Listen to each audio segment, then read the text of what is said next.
And we begin our report with a new warning. Treasury Secretary Janet Yellen says the U.S. could run out of cash to pay its bills as soon as next month. In a letter sent to lawmakers Monday, Yellen said, quote, "We will be unable to continue to satisfy all of the government's obligations by early June and potentially as early as June 1st if Congress does not raise or suspend the debt limit before that time." Last week, House Republicans narrowly passed a bill to raise the nation's debt ceiling.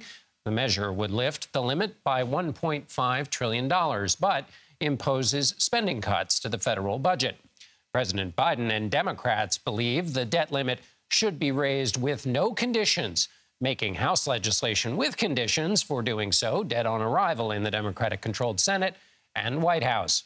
CBS News has learned that the president has now called all four congressional leaders, including House Majority Leader Kevin McCarthy, and invited them for a meeting on the debt ceiling.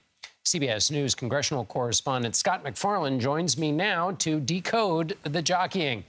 So, Scott, the White House position is no negotiations over the debt limit as a matter of principle. Debt limit is too important. Are any Democrats pressuring the White House, the president, to drop that posture and just start negotiating? There's a little bit of that, but not much, John. There's one U.S. senator, one Democratic senator, Joe Manchin of West Virginia, who said the president should sit down and negotiate. It's not clear how much of a leverage piece that is for Republicans, because Joe Manchin is notoriously a Democratic senator in a very red state. He's up for re-election next year, and he has been mercurial politically on some of the Biden administration's priorities. Not totally unexpected. The other moderate Democratic senators, those who tend to build bridges on very difficult pieces of legislation, say, yeah, he should sit down and talk about deficits, about reducing the crippling deficits in the future, but not on the debt ceiling. They're joining the Biden administration argument, John, that this is a binary situation. You do or you don't negotiate over this at all, and they're saying it's too dangerous to do so. Okay, let's say the White House blinks. Though, as you say, there's no evidence they're thinking about that at the moment, but that would lead to negotiations, and negotiations usually lead to compromises. So then the question is, let's imagine in this fantasy world that there are these compromises. Could House Speaker Kevin McCarthy get enough votes, given how thin his margin is, and how difficult would that be given the way things are right now?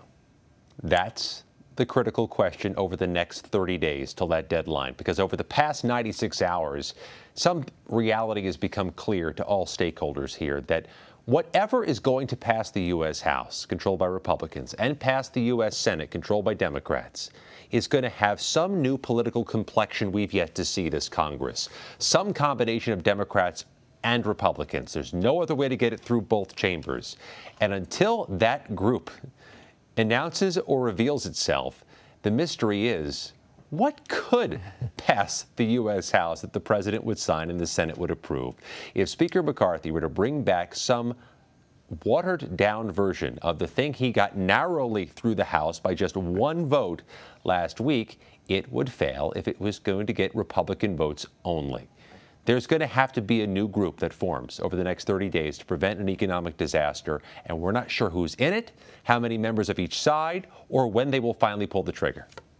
Very tricky thing to do, particularly for Kevin McCarthy, to have a compromise when compromise is seen by some of his members as capitulation.